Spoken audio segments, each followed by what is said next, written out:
It seems that belief in magic isn't what it used to be. There are a lot of misconceptions and misgivings about magic practitioners today that didn't always used to be there. That being said, I would like you to join me today as we do a relatively decent dive into magic as practiced around the world.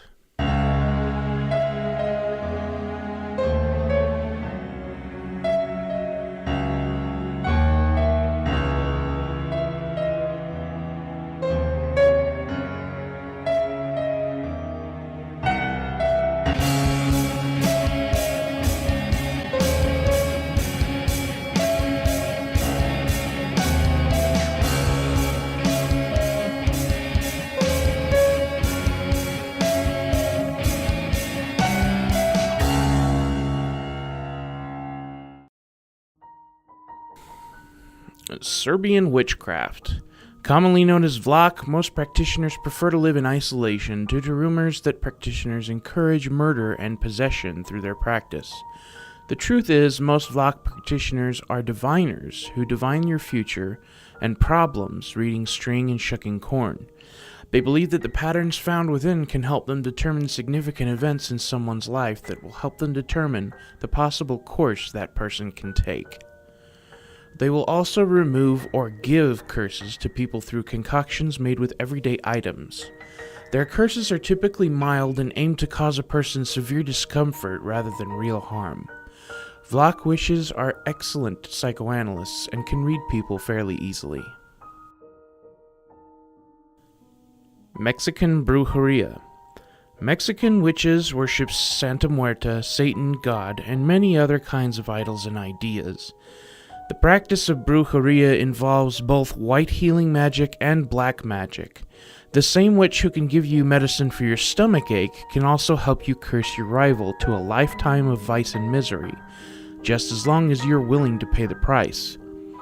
Both men and women can practice brujeria, and it's not uncommon to find husband and wife teams practicing together. Romanian witchcraft. The Romani are a people who have long held the unfortunate moniker of gypsy.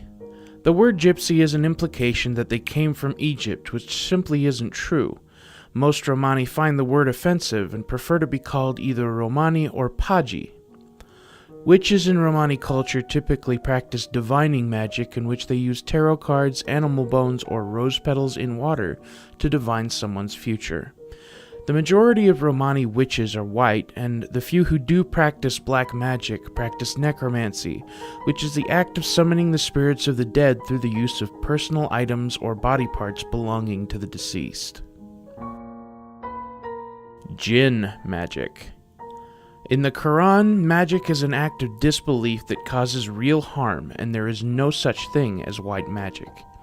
Most practitioners worship stars in ceremonies that use knots, incense, and sacrifices to other than Allah, and desecration of the Quran to show their devotion to the shaitan. Shaitan are evil spirits that are trapped in stars, and can only do their bidding through a devoted warlock. Their writing consists of numbers, letters, and hieroglyphs that they use to create spells and that can cause their enemies harm. In the Middle East, practice of magic is rare and very well hidden because it carries with it the penalty of death. Taoist magic. Taoist magic is a Buddhist practice that uses talismans and amulets along with spiritualism and superstition to effect things around the sorcerer. The general belief is that a person who unifies both his body and spirit with the will of the universe can become enlightened and will be able to manipulate the energies around him to either change the weather, exorcise evil spirits, or even pull someone's soul from their body. Many Taoists practice a form of magic called shamanism, which is the practice of calling upon the spirits of ancestors to protect someone or help them collect information about a specific person, place, or thing. Indonesian black magic. In Indonesia, many people whom are down on their luck will turn to a witch. Witches can be male or female, and many practice both white and black magic. Through a personal sacrifice of both money and blood, a person can purchase a talisman that will help them find a job, cure a disease, or even kill an enemy. Indonesian witches use objects like tea, string, incense, dolls, swords, and spices to perform rituals that can help or hurt a person. Typically, witches in Indonesia are seen as crazy, so most people will not approach one unless they are desperate. Voodoo. Voodoo's roots began in Haiti, and the practice quickly spread across the whole of the Americas and even the rest of the world. Blending together both folk medicine and spiritualism, voodoo is commonly used to help people. The use of the voodoo doll or the poppet is one of things in voodoo that is highly misrepresented. A voodoo poppet is used to help transfer positive healing energy to a person who needs it, and the needle is an instrument used to help focus that energy. For example, a person suffering from a heartache or other love troubles can be helped by touching the area of the heart with the needle and transferring positive energy. For health issues, it would be the liver. For strength, the legs, and so on and so on.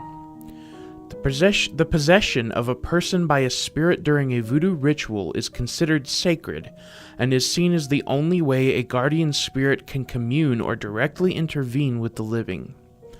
However, just like with all magic, voodoo can be used to harm someone as well, but voodoo practitioners believe heavily in karma and believe that if you feed negative energy to harm someone, it will eventually come back to you twofold.